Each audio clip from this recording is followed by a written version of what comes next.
Le but de cette vidéo est d'étudier le comportement d'un rayon lumineux qui pénètre dans un prisme. Nous allons voir que ce rayon subit une double réfraction. On fait arriver un rayon incident en un point I du premier dioptre.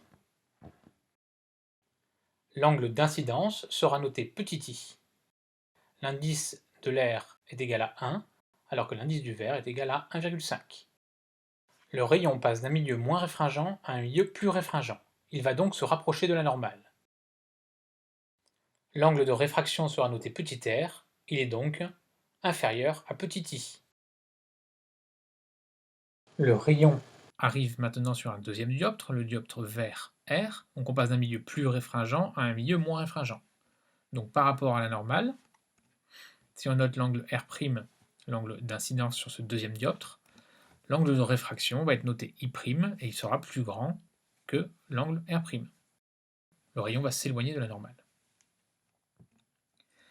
On peut définir trois formules pour le prisme. Deux formules sont issues des lois de Descartes, et la troisième sera une formule de trigonométrie. Sur le dioptre R vert, donc le premier dioptre ici, on peut écrire que 1 fois sinus i, 1 parce que c'est l'indice du milieu R, est égal à n fois sinus R. N étant l'indice du vert. La deuxième, c'est le dioptre vert R, on a donc n sinus R' égale 1 fois sinus I'. Et enfin, au niveau trigonométrique, nous allons travailler dans ce triangle ici défini par le haut du prisme et puis le rayon à l'intérieur du prisme. On a A plus cet angle ici c'est pi sur 2 moins R, plus cet angle ici qui est égal à pi sur 2 moins R', le tout fait pi, puisque la somme des angles dans un triangle fait pi. Ça nous conduit à A égale R plus R', la troisième relation du prisme. À présent, voyons à quelles conditions un rayon entrant dans le prisme peut en sortir. Ce rayon ne ressort pas nécessairement du prisme, puisqu'au niveau du deuxième dioptre, passage d'un milieu plus réfringent à un milieu moins réfringent, il y a possibilité de réflexion totale. Pour qu'il n'y ait pas réflexion totale, il faut que R', qui est égal à A moins R, d'après la relation qu'on a vue précédemment, doit être inférieur à arcsinus de 1 sur n. Ça, c'est la condition limite, puisque la deuxième loi de Descartes, avec une réflexion totale, donc un angle I' qui serait égal à pi sur 2, donne n sinus R' limite égale sinus pi sur 2. Du coup, on a R qui doit être supérieur à A moins arcsinus 1 sur n. Et enfin, en utilisant la deuxième loi de Descartes relative au premier dioptre, on a I doit être supérieur à arcsinus de n sinus A moins arcsinus 1 sur n. Si on prend pour l'indice n une valeur de 1,5 et un angle A au sommet du prisme de 55,75 degrés, alors l'angle I doit être supérieur à 21,18 pour qu'il y ait émergence d'un rayon. Calculons maintenant la déviation d'un rayon qui entre dans le prisme et qui émerge de celui-ci. Dans un premier temps, le rayon donc subit une première déviation au premier dioptre. Il devait prendre cette direction, en pointillé, et finalement, il va dans cette direction. Donc la déviation D1 est ici. Si on regarde au niveau de nos angles I et R, on retrouve l'angle I ici. Donc la déviation D1, en fait, elle est égale à I moins R. La deuxième déviation, le rayon donc devrait aller dans cette direction, mais il est réfracté. Donc cette fois-ci, D2 est ici. Et de la même manière, on voit que D2 c'est égal à I' moins R'. Et enfin, la déviation de D sera la somme des déviations de D1 plus D2.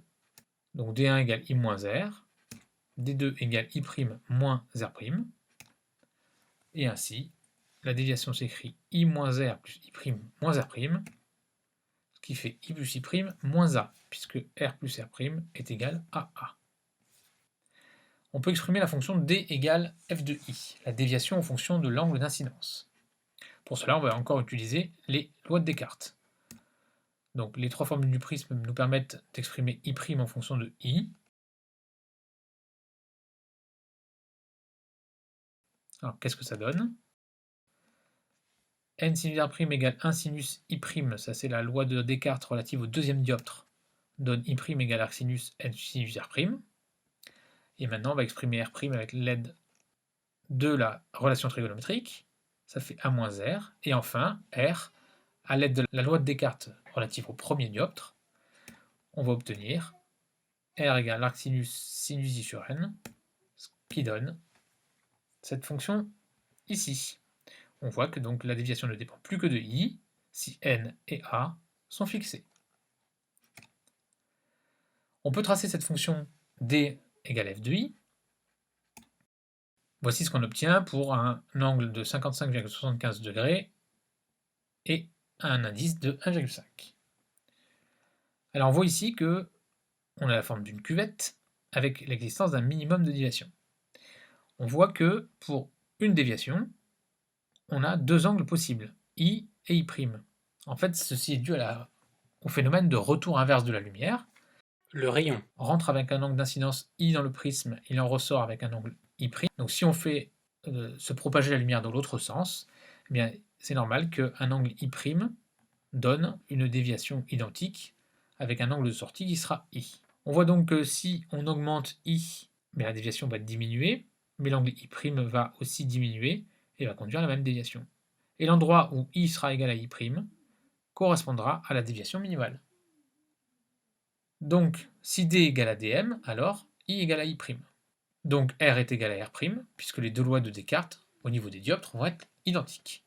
Ainsi, on peut écrire que D qui était égal à I plus I' moins A, c'est égal maintenant à 2I moins A. Ça donne I égale à dm plus A sur 2. On a aussi R égale A sur 2, puisque A égale R plus R' et R est égal à R'.